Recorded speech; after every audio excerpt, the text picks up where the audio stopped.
proceso prolongado de admisión a la residencia, prolongado y accidentado de admisión a la residencia. Extraño todavía empezar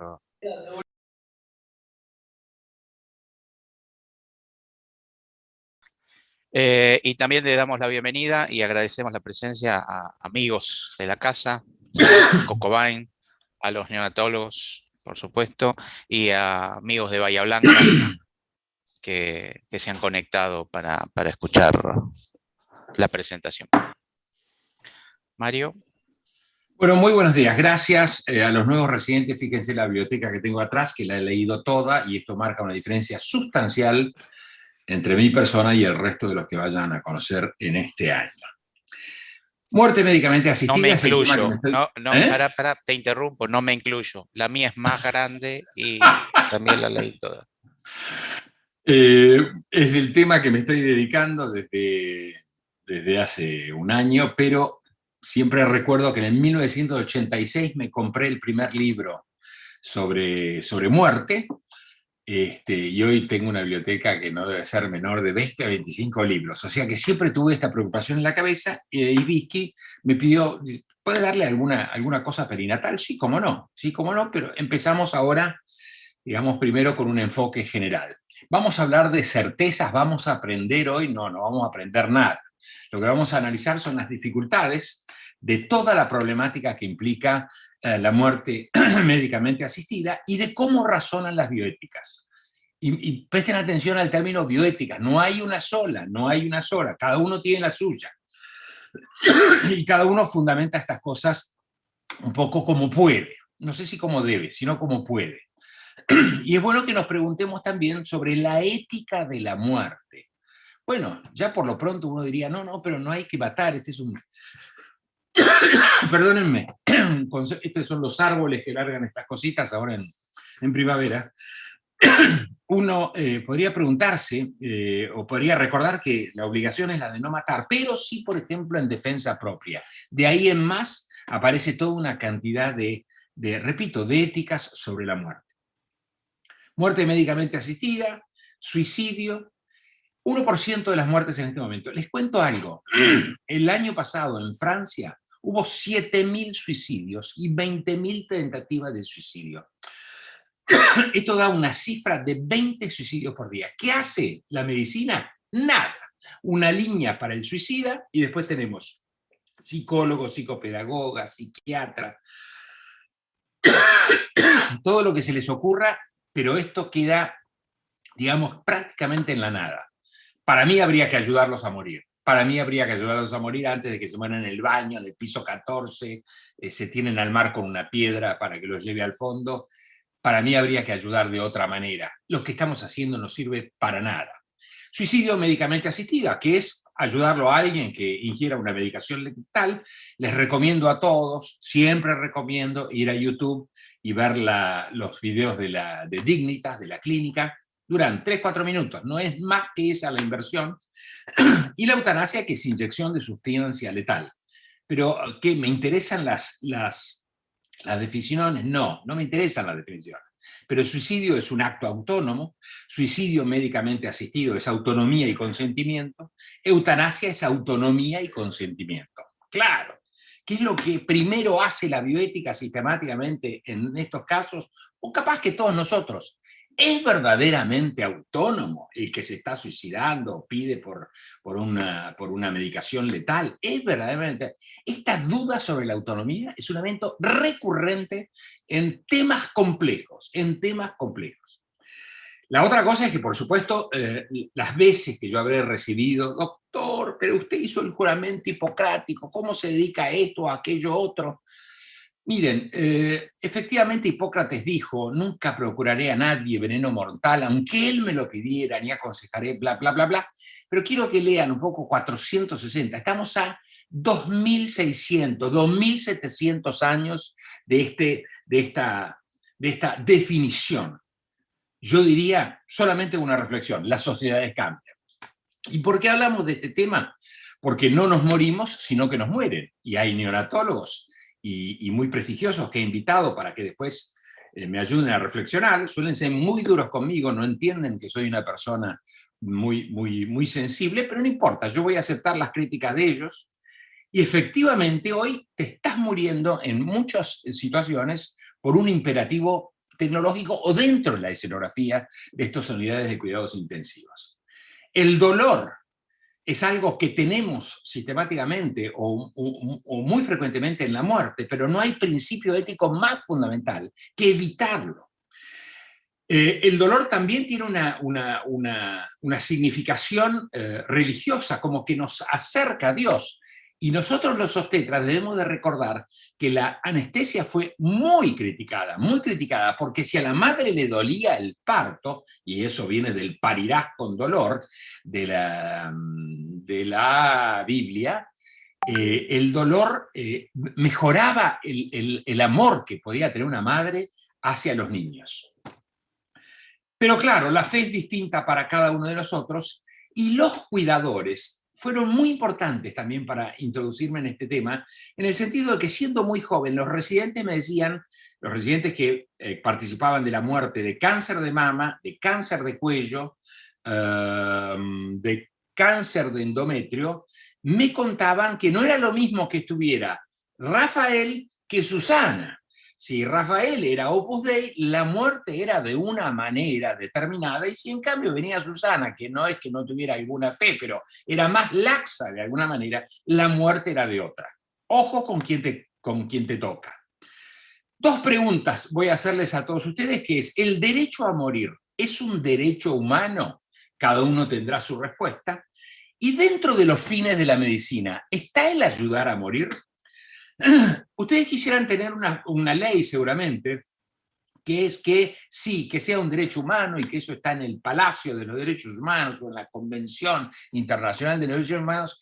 No, estas cosas no son tan fáciles, pero en realidad lo que uno tiene que hacer cuando hace un derecho humano es una construcción social. Así lo dicen Diego Gracia Guillén, que es el eticista de lengua castellana más importante del mundo, y Rosina Pache, nuestra colega en el hospital, que ha trabajado mucho.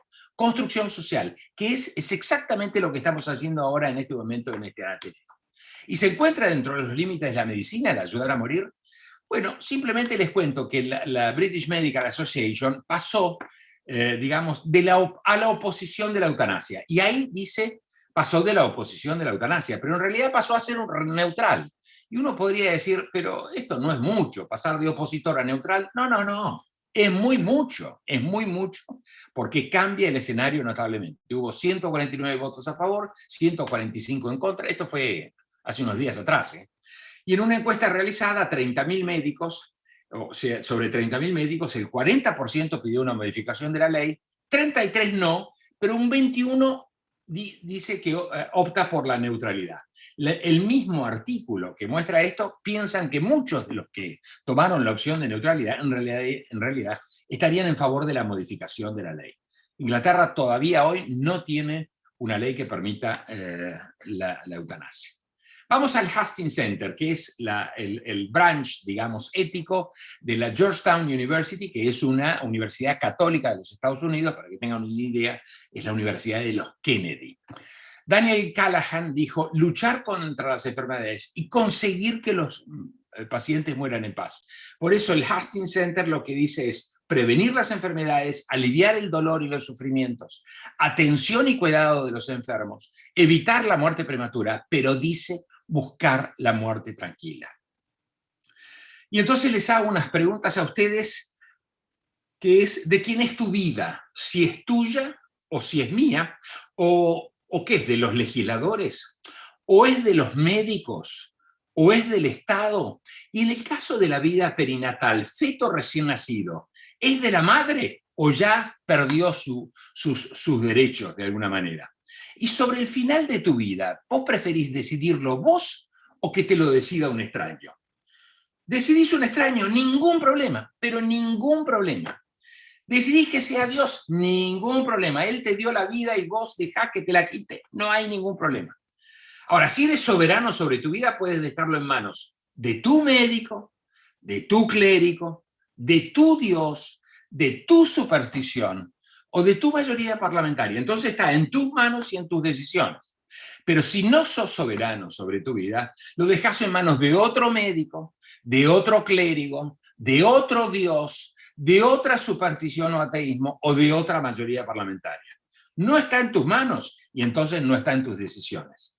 Por eso, quien no acepta que la vida es nuestra o no la defendemos nosotros mismos de alguna manera, estamos en una condena moral, en una imposibilidad de movernos con libertad, en una falsedad y una hipocresía. No, no, es tu vida, es tu vida, es tu vida. Bueno, se me está terminando la vida, ¿podés ayudar? Ah, no, no, no. Ah, no, no, no, no. Esa es la falsedad y la hipocresía de nuestra sociedad. O sometidos a un poder, con la palabra bien moderna de la distopía, en el fondo de una vida que no podemos disponer. Y entonces se pregunta a alguien, dice, si un paciente pide que lo ayuden a morir y yo, como médico, no lo acepto, ¿esto es un abandono terapéutico? El argumento de Dios es muy interesante, y vamos a nombrar algunos eminencias, monseñores del Vaticano y del Instituto de Bioética, que nos dicen que no entender que la enfermedad y el dolor son los llamados de Dios. O sea, tenemos que permitir enfermarnos y que nos duela porque es un acercamiento a Dios. Condenar la eutanasia como fuga del dolor y la agonía. Tenés que permitir tener dolor y agonía y no que venga alguien a resolver esta situación. Este es el director Sgreccia, es el director del Instituto de Ética Pontificia, no me acuerdo. Ratzinger, Papa Benedicto XVI, los pedidos de eutanasia no invocan la muerte. No, no, no, están pidiendo ayuda y afecto. El sufrimiento es un crecimiento personal. Papa Juan Pablo II. Estoy de acuerdo. Estoy de acuerdo, Papa. Estoy totalmente de acuerdo. Ahora déjame decidir cuál es la dosis del sufrimiento para mi crecimiento personal. Tetamansi nuevamente dice, si aceptamos la eutanasia, el médico se vuelve un colaborador de la muerte y no un servidor de la vida. Nos castiga severamente si vamos a ayudar al morir. Y después, Monseñor Paglia, muy interesante, me encanta, cualquiera de nosotros deberíamos incluir en las charlas que demos la alianza terapéutica, que es el paciente, la familia, la medicina y la sociedad. Fantástico, la verdad que es un concepto fantástico. Ahora yo me quiero salir de la alianza terapéutica porque digo, perdón, me quiero morir. Ah, no. ¿Quién lo va a decir? ¿Yo o lo van a decir todos ustedes? La sociedad, la medicina, la familia. ¿Cómo es el tema este? Entonces la alianza terapéutica parecería que también tiene sus límites. ¿Hay un solo Dios? Aprendí hace 15, 20 días atrás que hay un solo Dios. Porque el que asumió ahora el gobierno de Afganistán dijo que hay un solo Dios. Y ese Dios es Alá. No sé si es el mismo de ustedes, pero bueno, él tuvo una definición. A mí me parece que no hay un solo Dios. El martirio está muy bien visto por la Iglesia. Siempre la Iglesia Católica premia al mártir. La autonomía no es uno de los valores que nos enseña la religión. El dolor es la llegada o el llamado de Dios. La verdad es que no hay un derecho a la muerte propia porque Dios te dio la vida y Dios te la quita. Y si uno tiene fe, no tiene por qué aceptar la eutanasia. O sea, yo sería una persona sin fe porque acepto la eutanasia. Y el hombre que solicita morir pierde su valor trascendental y se convierte en una cosa. Yo diría que son bastante maleducados, inclusive, al manifestar estas situaciones. Digamos, o son agresivos, si se quiere. Prefiero maleducados. Y entonces no debe interferir uno entre el encuentro entre el hombre y Dios. Pero claro, acá tenemos que ver un poco qué es lo que sucede, qué es la moral y qué es la religión. La religión son dogmas, pero la moral son argumentos. Por eso un jurista muy, muy importante, aún vivo, y les recomiendo que vean en YouTube una controversia que tienen con María Marta Cunio, Farrell y María Marta, donde él ¿qué dice? Que las leyes deben estar formateadas por la moral y no por la religión. Todos nosotros sabemos cuál es la influencia de la religión en nuestros parlamentos. Entonces, la otra cosa que se suele decir es la dignidad, que es uno de los valores que está en juego cada vez que pensamos en la vida y la muerte. Uno podría decir que la dignidad te la da un poder superior, Dios o el Estado. Pero uno podría pensar que es propia de cada uno de nosotros y que cada uno de nosotros la pesa de distinta manera y la mira de distinta manera. Estamos solamente esperando que haya una ley que despenalice la eutanasia, el suicidio asistido. No, tenemos algunas cosas. Tenemos una no muy buena ley de muerte digna. En el 2012, les recuerdo que la muerte digna del 2012 aparece con una mujer que tuvo un problema obstétrico, con lo cual tuvo una niña, digamos, que estuvo en asistencia respiratoria y en un coma profundo durante 9 años o 7 años, y que pagó $2.000 para que un médico eutanasiara a esta niña. A los 2 años, yendo ella a hablar y a decir que pagó $2.000 para que eutanasiaran a su hija, aparece la ley de muerte digna.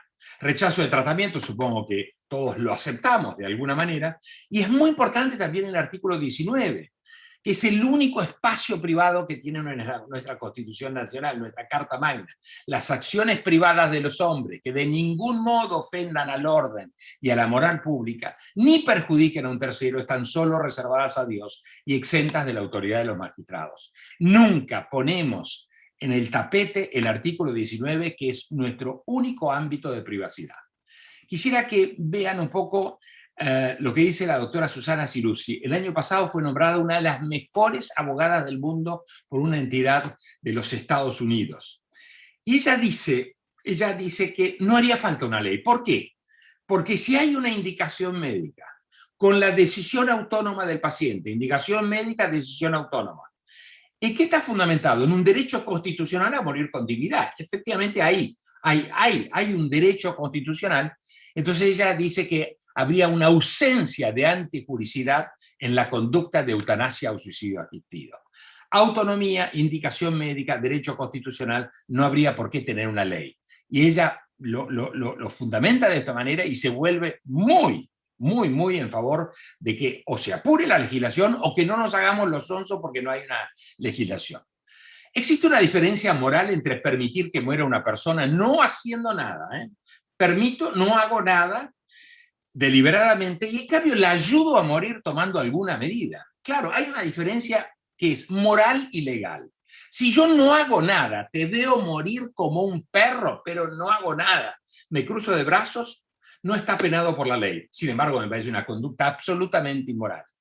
Ahora, si en cambio hago algo, es una conducta que a mi juicio es bien moral, pero está penada por la ley. Entonces, de alguna manera, ayudar a morir, y somos todos gente que está relacionada con el personal de salud, es una prueba para la conciencia individual del ser humano. Tenemos que definir si somos crueles o humanos. Si aceptamos que hay un derecho a nacer, hay que aceptar que hay un derecho a morir, y en realidad debería de existir el derecho para ayudar a morir. Vamos ahora entonces, hecha esta primera introducción, a ver algunos aspectos, 3 aspectos de la muerte perinatal, debe de haber otros, no se me habrán pasado. Uno de los problemas muy típicos es la complicación en los embarazos gemelares. Y hay todo un artículo interesantísimo donde uno diría, ¿qué es lo que sucede? Bueno, que puede haber anomalías discordantes. Estas anomalías son de crecimiento o de malformaciones, y entonces puede haber una actitud de reducción selectiva de uno de los dos fetos, donde uno, por ejemplo, está sano y el otro malformado. El servicio tiene, yo diría, una vasta experiencia en esto, no solo en haberlo hecho, sino en haberlo comunicado, en haberlo reflexionado con el Comité de Bioética y charlando entre nosotros. Lo que hay es una competencia de intereses entre uno y otro feto, y uno podría en cambio decir, no hago nada, espero al nacimiento y que las cosas se den como tengan que darse. Por ejemplo, alguien diría, no, lo vamos a dejar en las manos de Dios. Claramente hay un respeto intrínseco de la vida, y esta es la norma general, que debemos de respetar la vida. Ahora la pregunta es, ¿el feto no es un paciente separado de la madre? Perdón, no es una pregunta, es una definición. El feto no es un paciente separado de la madre. La autodeterminación de la gestante, no existe artículo sobre todas estas complejidades que no hable de la autodeterminación de la gestante. Y por supuesto, el otro aspecto es, nunca hay algo bueno y algo malo, sino que todo tiene sus beneficios y sus daños. Además, ¿cuál es el problema de esta norma general de respeto? Bueno, la justicia. La justicia en el sentido que uno puede, digamos, evitar este respeto en ciertas etnografías y no en otras, se puede tener una beneficencia hacia otros, como por ejemplo en la reducción selectiva. Siempre un respeto y defensa de las decisiones autónomas, y acá es muy importante la del paciente, y en este caso perinatal la de la madre, o la representación del feto y del recién nacido, minimizar el daño. Y entonces, ¿qué estamos haciendo? Estamos pasando de vida a muerte para pensar en calidad de vida. Pero calidad de vida, qué difícil de definir. Exactamente. Es totalmente intrínseca, no tiene una definición. Es como la vemos cada uno de nosotros. Y por supuesto, recordemos minimizar el sufrimiento. Cuidado paliativo perinatal y neonatal. Interesantísimo. En Estados Unidos, no me acuerdo si son 174 o 147 servicios que tienen un cuidado paliativo.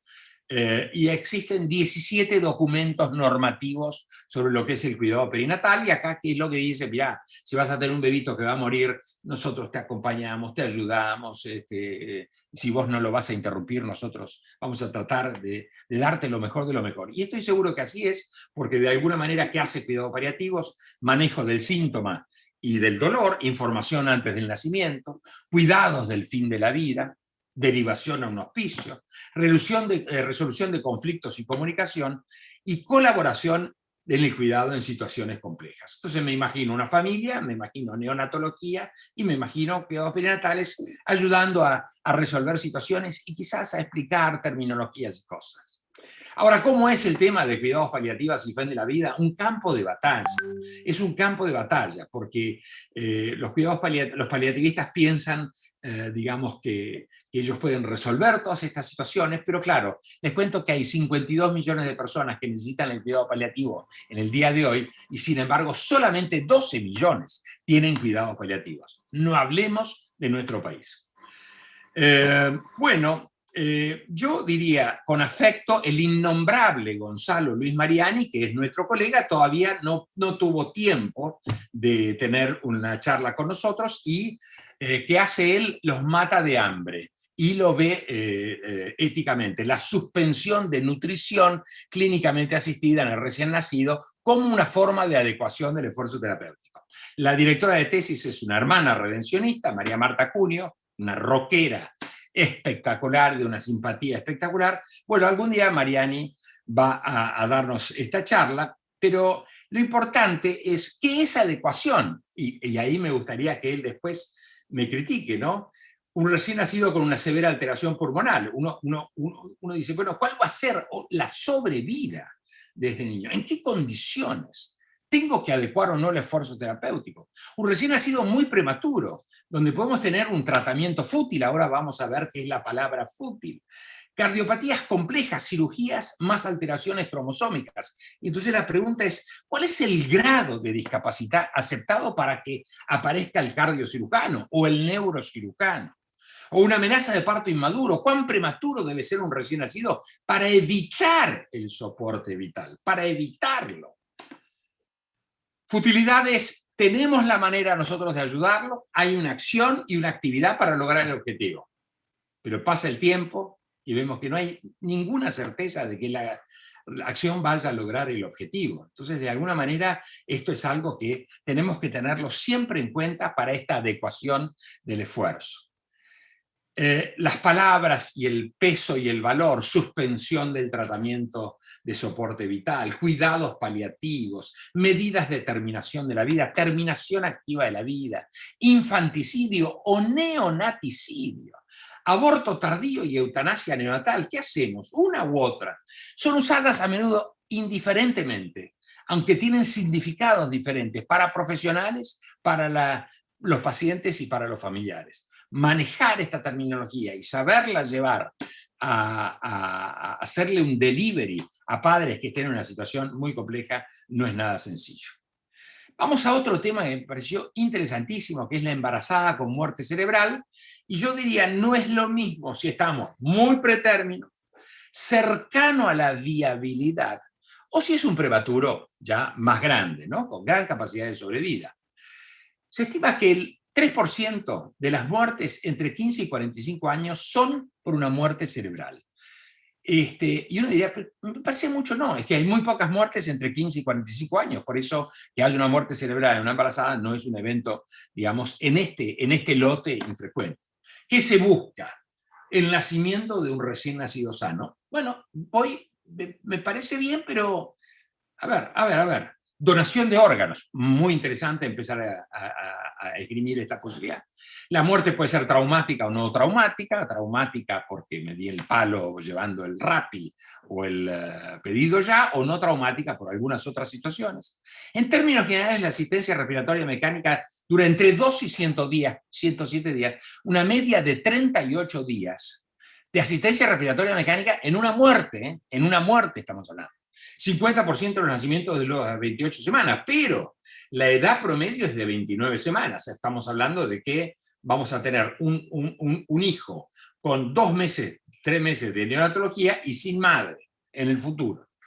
60% de las muertes cerebrales inician una septicemia y el 63% son viables. Pero el peso promedio, nuevamente, es de 1.300, 1.400 gramos. Entonces, una pregunta ética sería no dañar, ¿no? No hay que dañar. Ahora, ante la duda, ¿qué hacemos? ¿Apostar a la vida? Sí, dirían ustedes. No, yo lo pongo entre signos de pregunta. Porque ¿qué hubiera decidido la embarazada de haber cedido este desenlace? Prequirúrgico. Estamos trabajando en el centro de biótica para incluir dentro de los prequirúrgicos qué pasa si hay ¿cómo se llama? Un paro cardíaco que se pone tórpido en cuanto a la sobrevida. Hay 2 casos en el hospital donde un equipo, jefe del equipo de cirugía, dijo de no reanimar. Y los 2 tuvieron problemas muy serios dentro de sus servicios por haber tomado esta consulta. No se judicializó ni nada, pero la pasaron mal. Sin embargo, habían actuado con lo que habían, de alguna manera, se habían comprometido con el paciente. Y entonces, ¿quién decide? De nuevo, la alianza terapéutica, la pareja, la familia, el equipo médico. ¿Y quién es el representante del feto? Son casos con una alta mortalidad fetal, por eso hay que tomar decisiones razonablemente rápidas. No hay mucho tiempo para pensar. El feto es un niño. Bueno, siempre se cruza en estos aspectos la situación de darle categoría a un feto de un niño. Una embarazada con muerte cerebral, ¿es la madre todavía de ese feto? ¿La pareja puede tomar decisiones sobre la mujer muerta? ¿Alguien con una muerte cerebral es un paciente? Entonces, de nuevo, ¿no? Mariani, en chiste, dije, los mata de hambre, y hay otros que creen que suspender la asistencia respiratoria es matarlo de asfixia y provocarle la muerte. Estos temas son muy difíciles de comprender. ¿Cuáles son los factores en conflicto entonces? El estado moral del embrión o del feto, la relación de la madre y el feto, el criterio de muerte cerebral, el concepto de futilidad, la relación costo-beneficio, la subrogación cuando se desconocen los deseos del paciente. ¿Quién se va a representar a la paciente con muerte cerebral? La conducta sería la misma si fuera un estado vegetativo persistente o un estado de mínima conciencia. Bueno, ese es otro lío que tiene la medicina, otro lío, porque muerte cerebral ya sabemos lo que es, ya lo definió Harvard hace muchos años, eso permitió la trasplantología. Ahora nos queda un grupo de pacientes en estado vegetativo persistente que es, la verdad, todo un problema para la medicina. ¿Qué decisión hay que tomar si hay un conflicto de opiniones entre la pareja y la familia? Bueno, la entidad de un recién nacido se la da la madre. A mí me parece que es una frase importante. Nosotros estamos aquí porque nuestra madre quiso. Puede ser que no nos haya querido tener y no pudo resolver la situación. Bueno, pero nos tuvieron igual. Somos personas de la concepción o cuando nacemos. Según nuestro Código Civil, somos desde la concepción. Una cosa que me parece enormemente absurda, enorme, pero así es como funcionan las leyes. Los derechos del feto comienzan dentro del útero o luego del nacimiento. No, son distintos. Sin embargo, somos personas desde el momento de la concepción, pero la verdad es que los derechos son distintos. Y además hay claramente diferencias abismales entre un aborto o una muerte de la madre, digamos, con respecto a esta muerte fetal. Entonces, mantener la asistencia respiratoria en la mujer es considerar que el feto es un niño. Bueno, sí, y lo que se quiere llevarlo es a una sobrevida. ¿Hay obligación de mantener una asistencia respiratoria para dar vida a un embrión o un feto? Bueno, yo diría que obligación no hay, o que por lo menos deberíamos de armar en esta alianza terapéutica una estrategia para ver. Kant dice que debemos ser tratados como un fin en nosotros mismos y no como un medio. Una muerta cerebral es tratada como un medio para lograr el objetivo de tener un recién nacido vivo, no sano, vivo. Y por supuesto, varios eticistas hablan nuevamente de la cosificación del cuerpo de una mujer en este caso. ¿Cuál es el mejor interés del niño? Difícil de saberlo. ¿Y si no hay padre? ¿Y si no hay abuelos? ¿Y cuándo deben hacer? A las 24 semanas. Esto de la viabilidad es tremendo. Esto se ha aplicado, por ejemplo, en impedir un aborto y permitir y hacer un nacimiento. No permitir, hacer un nacimiento a las 24 semanas. Una atrocidad, por supuesto ese médico está juzgado. Ahora uno podría llevarlo a las 30 o a las 36, pero a veces no hay tiempo, porque dijimos, acuérdense, que la media de sobrevida antes de una septicemia está más o menos alrededor de los 30 a 40 días. Suelo siempre, digamos, pensar en el tercer pagador en todos los casos que nos llegan al comité de bioética. Hoy el costo estaría en $2.000 por día y, por supuesto, los comités de bioética se niegan en pensar en el tercer pagador. No puede entrar en nuestras discusiones. Entonces, entrevistar a los familiares, tiempo para llegar a un diagnóstico definitivo, rol del equipo médico y rol de estas, además de unidades de cuidados intensivos, tratar de buscar que haya cierta coherencia en el personal de enfermería y entre los médicos, familiares, tratar de que sea uno solo el que tome la decisión, subrogación del derecho a la madre, con conflictos y límites, cuáles serían los deseos, y un prudente manejo de la ecografía. Si estamos todos los días mostrando el bebé que late, bueno, estamos en el estado de Texas, haciendo las cosas un poco complicadamente. Al fin y al cabo hay dos caminos, que es la pacífica muerte del feto o bien llevarlo a una edad gestacional de sobrevida con bajo riesgo de problemas posteriores. Bajo riesgo de problemas posteriores. Esto significa ir bastante más allá de la viabilidad. Otro aspecto que me interesó desde hace tiempo es el protocolo de Groningen. No sé por qué existe permítanme agredirlos a los neonatólogos. Parece que hay una autocensura. De este tema nunca se habló, nunca se habló. La mejor reunión de prematurez en Bahía Blanca, este tema nunca se habló. No, esto no se puede. ¿Pero qué es el protocolo? Medicaciones letales para provocar la muerte de un niño. Por supuesto, todo el mundo dijo que esto era una slippery slope, pendiente resbaladiza. Es legal la eutanasia en Holanda en recién nacidos con deficiencias muy severas y en circunstancias específicas.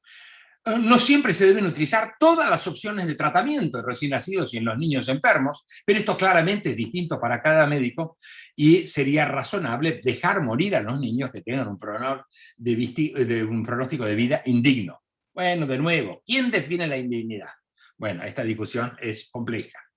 ¿Existe un contrato entre la madre y el equipo de salud? Sí, el contrato es madre sana y recién nacido sano. ¿Se logra? No, no siempre se logra, lo comprendo, pero el contrato es ese. Ahora, ¿cuáles serían los términos básicos de este contrato? Los autores de este documento argumentaron que si el aborto estaba permitido bajo ciertas circunstancias, bueno, entonces el infanticidio también debería estar en ciertas circunstancias. Dos encuestas antes de la eutanasia legal en Holanda entre 1995 y 2001 mostraban que la mayoría, 65% de los bebés menores de 12 meses, morían porque no se instauraron o se suspendieron tratamientos de soporte vital. No había eutanasia hasta ese momento legal. La decisión de hacerlo se tomó en bebés con enfermedades incurables y cuyo fallecimiento era inevitable en el 60% de los casos. Y el primer caso fue una epidermolisis bullosa, suspensión del sostén vital, altas dosis de narcóticos, pero ahí aparece Holanda con su eutanasia legal exactamente como una reparación a la clandestinidad. La suspensión del soporte vital era lo que provocaba la muerte en el 95% de las unidades de cuidados intensivos. Se trataba de bebés cuya muerte era inevitable o 40% de bebés que tenían una situación estable pero que hubieran tenido una unbearable life, una vida no soportable. Ahí es donde uno puede pensar en la slippery slope, por supuesto, o la pendiente resbaladiza. El caso antes del protocolo fue un recién nacido con osteogénesis imperfecta, tipo 2, clasificado como eutanasia neonatal, pero el médico, ¿qué hizo? Le dio la morfina, se emitió un certificado de declaración de muerte natural y el caso no fue notificado a las autoridades. Esto no mostró la incomodidad de los médicos de manejarse dentro de una clandestinidad. Entonces, las decisiones se tomaban sobre la futura calidad de vida. La ley, antes de la ley, había 15 a 20 casos de eutanasia antes de la ley. Se analizaron algunos casos judicialmente y se comprendió que era absolutamente razonable la conducta que se había tomado. Y nuevamente, vuelvo a decir, se trató de salir de la clandestinidad. Y entonces el protocolo se presenta en el New England Journal of Medicine en el 2005, donde tiene que haber un diagnóstico y un pronóstico confirmados, debe existir un sufrimiento insoportable, debe haber confirmación mediante segunda opinión, y ambos padres deben dar su consentimiento y el procedimiento debe llevarse a cabo bien. Después del 2005, ya tenemos el protocolo, se vio que el número de eutanasias de 15 se redujo a 2 en un periodo de 5 años. Los 2 casos eran epidermolisis bullosa. La eutanasia en casos de espina bífida fue 0, de 15 a 0. Se intentó descubrir cuál era la causa. Muy sencillo. La ecografía no era algo que estaba al alcance de todos. Me acuerdo que las discusiones apenas apareció la ecografía o apenas empiezan a hacer muchas ecografías en la Argentina, es en Holanda se hace una sola, en tal lugar se hace tal otra sola. Bueno, hasta entonces solo era disponible para las mujeres que tenían más de 35 años. Y entonces, ¿qué hubo? Mayor terminación del embarazo, mayores abortos tardíos y menos, por supuesto, menor número de eutanasias. La notificación inicial se debe realizar ante un comité multidisciplinar, expertos en ética, médicos y juristas. Odio los comités de expertos, los odio. Me parece que estas son situaciones que puede perfectamente tener un jefe de servicio, un equipo de salud con los padres. A mí estos expertos y además manipulados para el ingreso a estos comités me parece peligrosísimo. Está funcionando desde el 2007, pero en realidad, ¿qué es lo que pasa? Los médicos evitan el comité y en realidad toman prácticas, dicen tomar prácticas no eutanasia, que en realidad lo son. Una de las líneas de bioética dice que ojo con la eutanasia ilegal en Bélgica, porque es demasiado elástica, porque está permitida en menores con capacidad de decisión y que estén conscientes. El 10% de los niños que tenían un futuro inseparable, pero con chances de sobrevida. O sea, esta sobrevida es como si fuera cualquier costo. Y 2 a 5 de las muertes en recién nacidos fue por sedación profunda. Entonces, los autores, ¿qué dicen en Bélgica? Somos tan laxos que necesitamos un protocolo Groninger. Ahora uno podría decir, ¿qué es mejor, el aborto o la eutanasia? No, el aborto para que nazca sin vida. Sin embargo, es más confiable el diagnóstico luego del nacimiento que antes. Hay más tiempo para planificar. ¿Y por qué sí aceptamos la eutanasia? No aceptamos la eutanasia, pero sí la suspensión del sostén vital. Todas preguntas que hay que hacerse. Por eso la eutanasia, el neonatal, a mi juicio, debiera ser legal también. Volvemos a los conflictos y terminamos. Autonomía de la mujer, feto como persona desde la concepción, toda una problemática cuando se hable de estos temas, de ética de fin de la vida y ética de inicio de la vida. Criminalidad de los actos, tiempos al diagnóstico. El wrongful life, que es una cosa que le transferimos a los padres y yo hice todo lo que pude, y vuelvo a repetir, creo que debe haber una ética de matar. ¿Qué se necesita? Estados no confesionales, democracias y no teocracias, respeto por creyentes y no creyentes, entender que hay una pugna de poderes de la iglesia, los paliativistas, los equipos de salud, una o más ONG que puedan llevar a una legislación y hacer lobby o más lobby. Nuevamente les hago una pregunta que es, ¿de quién es tu vida? Y es bueno que tengamos dudas y miedo, es bueno que tengamos, porque la duda es el principio básico de la investigación. Y no hay que tener miedo. En realidad no hay que tener miedo, ni a dialogar, ni a razonar, ni a cambiar opiniones. Muchas gracias.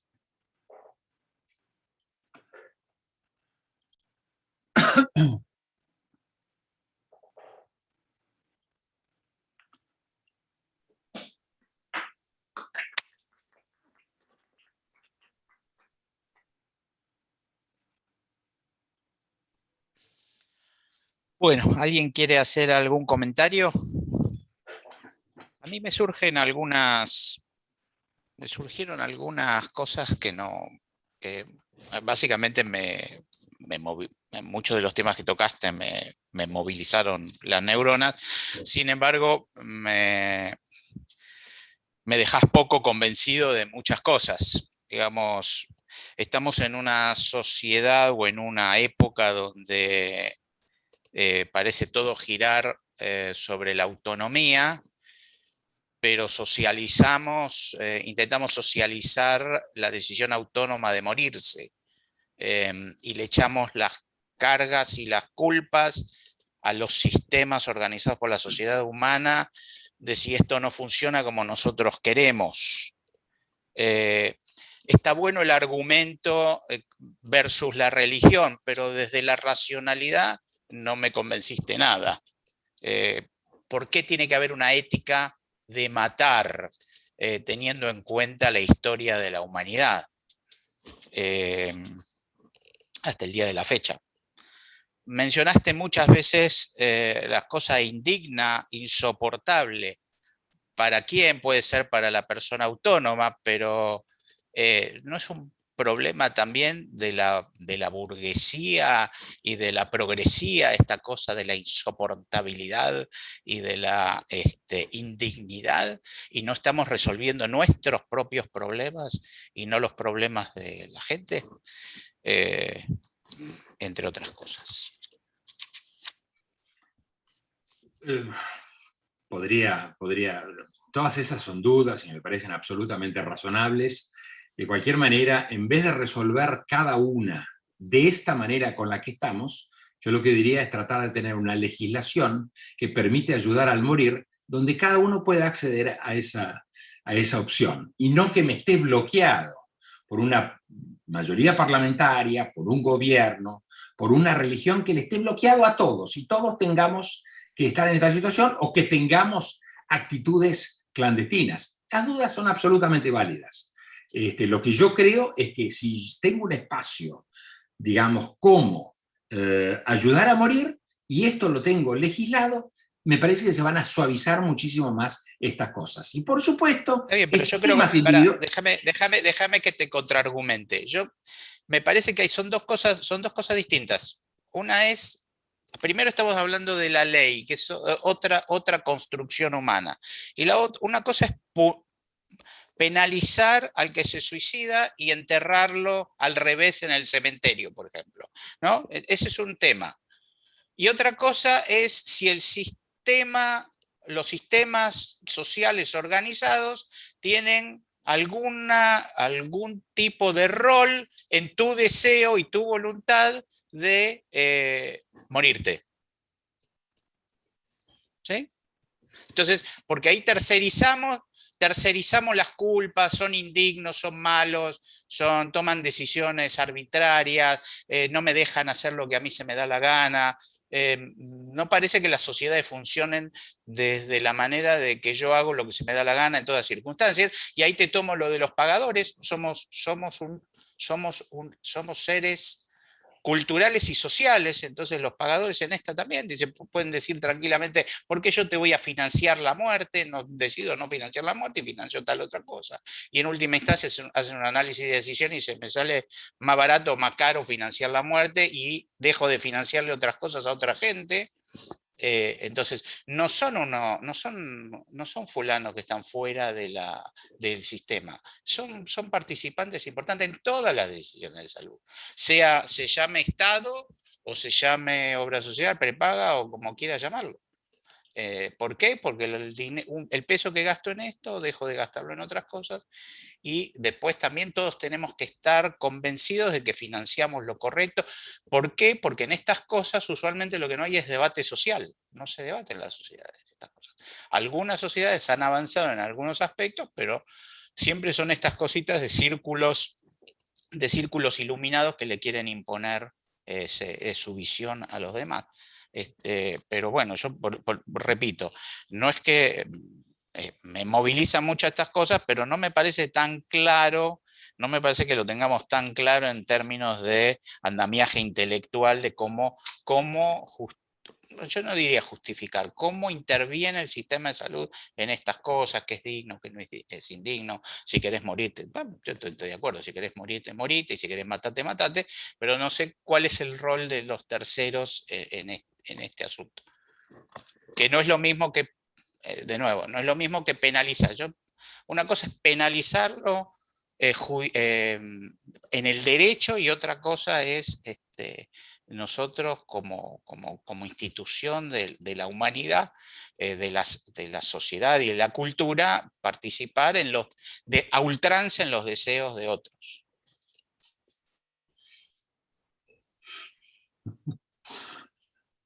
No puedo resolver todas estas cuestiones, no puedo resolver. Creo que la autonomía es muy importante, creo que este tema merece ser discutido, no me parece que sea para intelectuales, no me parece que sea para intelectuales, me parece que hay que simplificarlo, y hay que simplificarlo, digamos, diciendo que uno podría peticionar ciertas y determinadas cosas sobre el fin de la vida. Más no se me ocurre, no puedo resolver todas estas situaciones, pero es muy interesante el planteo. Eh, Permiso si puedo hablar. Primero, muchas gracias por la invitación. La verdad lo felicito a Mario por la manera completa y valiente de presentar esto, y a Gustavo por haber elegido este tema. No sé cómo se sentirán los residentes nuevos con semejante desafío para su primer Ateneo. No me gustaría igual estar en lugar de ellos, aunque sí me gustaría, por una cuestión generacional, estar en el lugar de ellos. La verdad que creo que este es un tema que cada vez se escucha más la discusión, y a mí me parece que esto es extremadamente enriquecedor en sí mismo.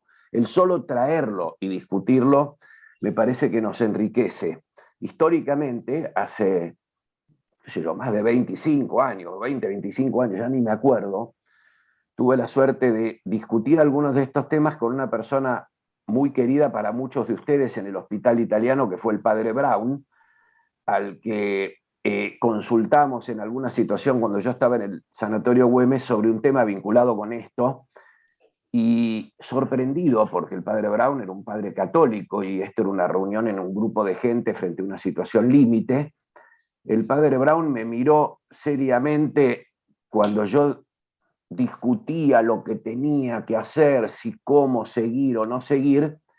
Me miró muy serio y me dijo: Vine, pero ¿usted de qué me está hablando? ¿De prolongar la vida o de prolongar la muerte? Y yo, que era bastante más joven que ahora, no era joven, pero era bastante más joven que ahora, casi, digamos, me desmayo, porque yo esperaba que la mirada, por más de que sea una mirada de ética, era una mirada de ética de alguien de la iglesia. Con lo cual creo que esto fue un aprendizaje en sí mismo, como el aprendizaje en la terapia de adultos. Parece que le estoy chupando la media al Hospital Italiano, que también me enseñó alguien del Hospital Italiano, jefe de la terapia intensiva, Eduardo San Román, cuando un familiar mío estaba en una situación límite y donde mi mujer y yo estábamos pidiendo una más rápida adecuación del esfuerzo terapéutico, y donde me dijo él que de la misma manera que los familiares necesitan un tiempo para darse cuenta qué es lo que se puede hacer o si no se puede hacer más nada, el equipo médico también necesita ese tiempo. De manera que creo que son aprendizajes que uno tiene que hacer. Entre los aprendizajes, vos mencionaste, Mario, los cuidados paliativos.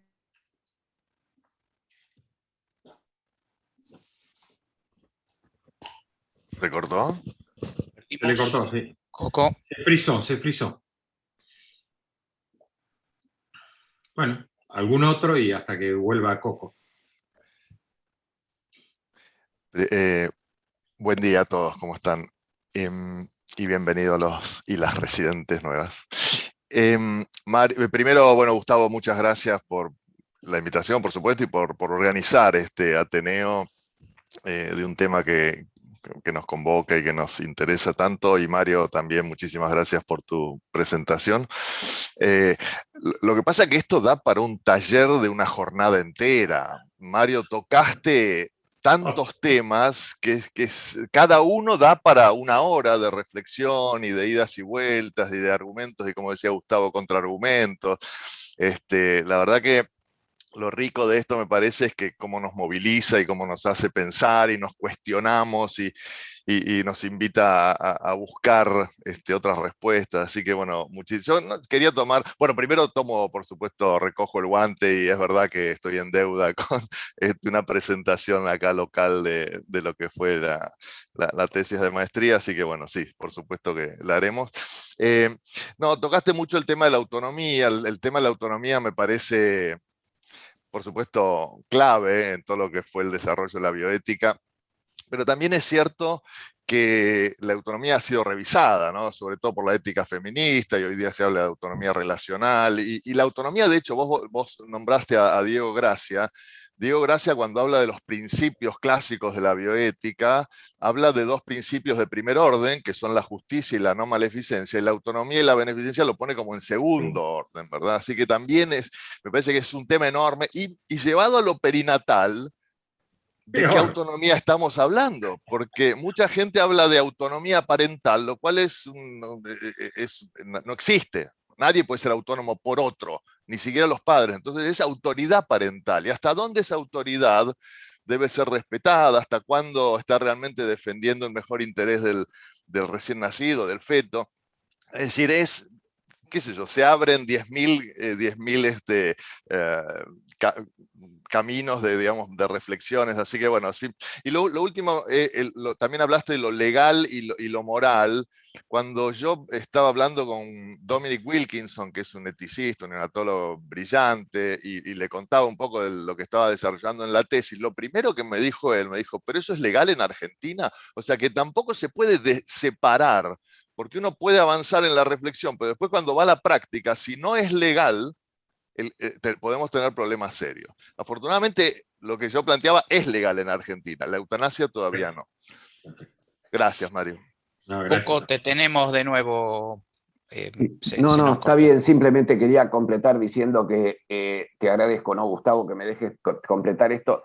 Simplemente decir que uno aprende muchísimo cuando participa gente de cuidados paliativos, racional, inteligente y con formación en este área, y la verdad que nosotros tenemos un grupo que fue liderado originalmente por Ruth Kiman y que después dejó sus pollitas, que son una mejor que la otra, y que hemos aprendido muchísimo de trabajar juntos. No es que yo aborrezco que les tiremos la responsabilidad a la gente de paliativos de lo que se hace o lo que no se hace, o la comunicación con la familia, eso es una barbaridad.